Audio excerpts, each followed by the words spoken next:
नमस्कार, स्वागत है आपका नेशनल खबर पर।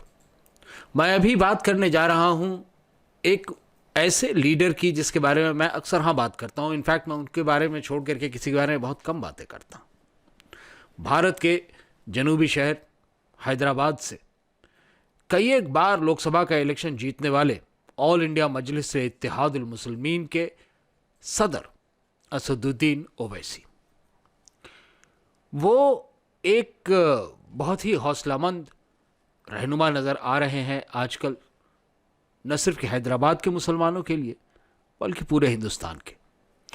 कद ऊंचा है, सेहतमंद है, शख्सियत अच्छी है और एक लंबी शेरवानी पहने रहते हैं। एक स्याह दाढ़ी हुआ करती थी जो अब खिचड़ी होते चले जा रही है। हैदराबाद से ज़्यादा वो अवध के नवाब जैसे लगते हैं और वो जब भी बोलते हैं तो जो उनके मुखालिफ हैं वो भड़क उठते हैं और जो उनके हामी हैं वो जोश में आ जाते हैं।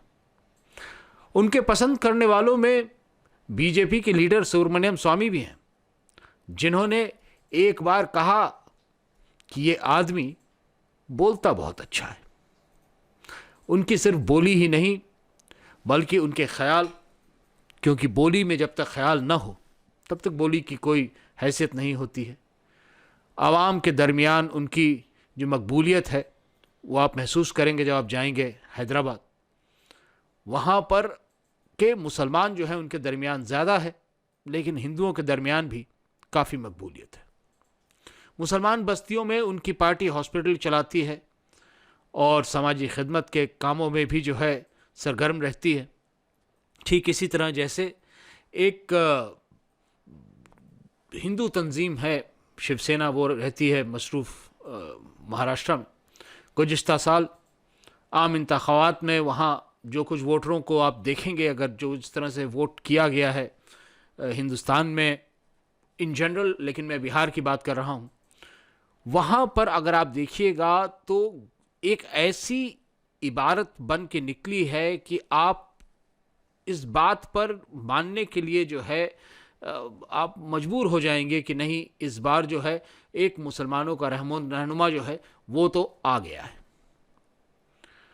उनकी पार्टी पहली बार जो है महाराष्ट्र असेंबली में जब लड़ी, वहाँ के जो इंतखाबात थे उसके मैदान में उतरी और जो उसने एक मुकाम हासिल किया, वहाँ से लेकर के अभी तक कदम ब कदम वो पूरे हिंदुस्तान में बढ़ती जा रही है। लेकिन ज़रूरी क्या है? ज़रूरी है उनके ख्यालातों को समझना। अब सबसे बड़ी बात क्या है कि जो इलाके उनके अपने नहीं हुआ करते थे एक ज़माने में, वहाँ पर भी जाकर असेंबली के इंतखाबात लड़ने का फ़ैसला है। चाहे वो जो है, अब आप एमपी का जो इलेक्शन रहेगा अगला, जो कि जनरल इलेक्शन आएगा, उसमें हिंदुस्तान में कितनी जगहों पर जा कर के वो दखल करते हैं इलेक्शन में, ये भी देखने वाली बात होगी। यहाँ दखल मैं इसलिए बोल रहा हूँ क्योंकि हर जगह पर हर पार्टियां जो हैं मुसलमान को वोट बैंक बनाकर बैठी हैं, लेकिन हर बार ये अगर दखल करेंगे तो मुसलमान एक तरफ हो करके एक अलग तरह का जो है मुकाम हासिल कर सकता है।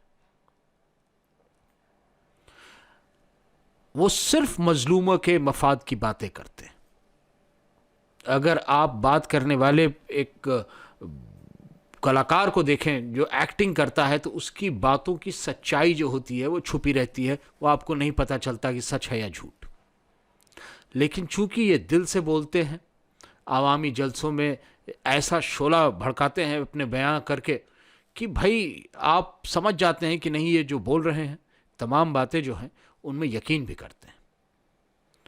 हिंदुस्तान के नौजवानों पर अब जो है एक बहुत बड़ा भार है और वो ये है कि वो एक पढ़े लिखे नेता को चुने, क्योंकि बग़ैर एक ऐसे नेता के जो कि हिंदुस्तान की जो आवाम है उसको एक साथ कर सके, कोई दूसरा रास्ता नहीं।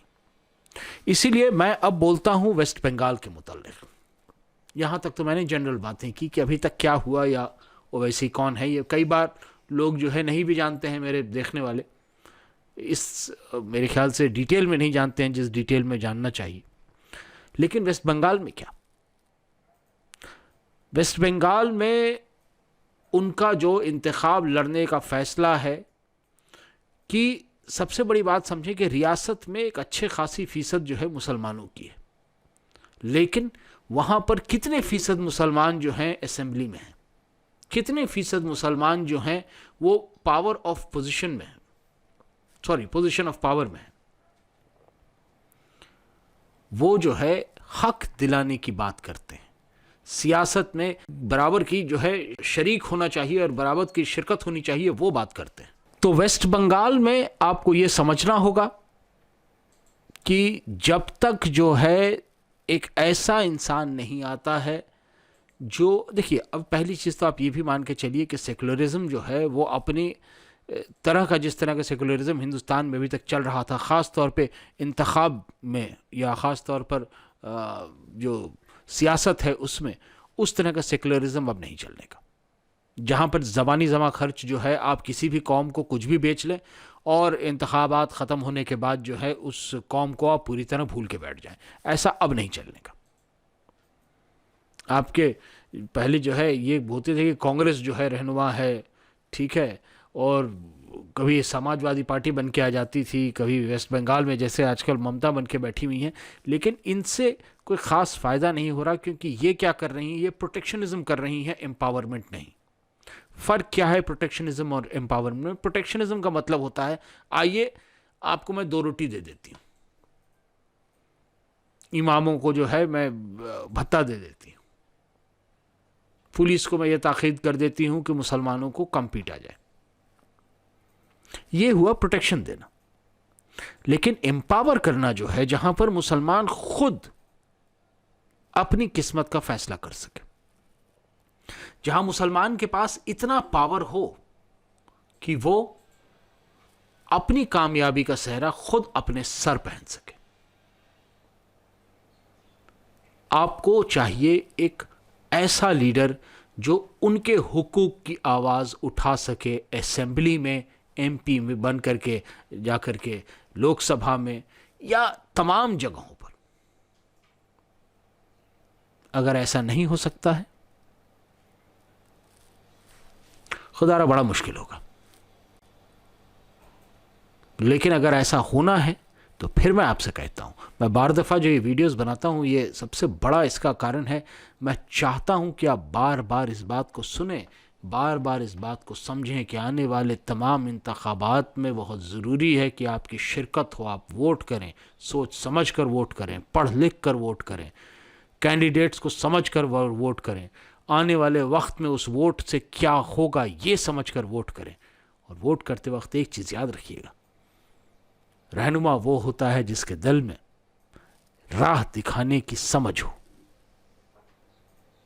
जिसके दिमाग में इतनी ज़हीनियत हो कि वो आपके लिए सही फैसले कर सके। अगर आप ये चाहते हैं तो सोचिए, समझिए, मैं बोलूंगा नहीं किसको वोट करना है, ये आपके ऊपर है, ये जमहूरियत है, यहां पर आपके ऊपर है कि आप किसको वोट करते हैं। लेकिन सोचने के लिए ताकीद करना यह हमारा काम है। मिलता हूं एक और तकरीर के साथ। धन्यवाद।